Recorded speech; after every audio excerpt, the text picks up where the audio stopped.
Musik er ikke en præstation. Det er et værktøj. Og alligevel er der rigtig mange, der tror, at de skal kunne musik for at bruge musik med børn. Jeg har arbejdet med musik i mange år, og igen møder jeg pædagoger og voksne, som egentlig gerne vil bruge musik, men som holder sig tilbage, fordi de tror, at de skal kunne spille eller synge rigtigt, eller at det skal være perfekt. Det er ærgerligt, for børn er fuldstændig ligeglade med, om det er korrekt. For børn er musik noget, man gør sammen. Noget, man leger. Noget, man mærker i kroppen.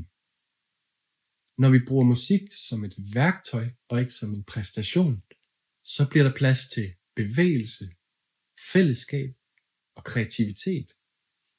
Det er det, den her kanal handler om. Her deler jeg musikleje, instrumenter, idéer, workshops, der gør det nemt at bruge musik i hverdagen, også selvom du ikke har musikalsk baggrund. Så hvis du arbejder med børn og gerne vil bruge musik på en tryg og enkel måde, så er det det helt rigtige sted.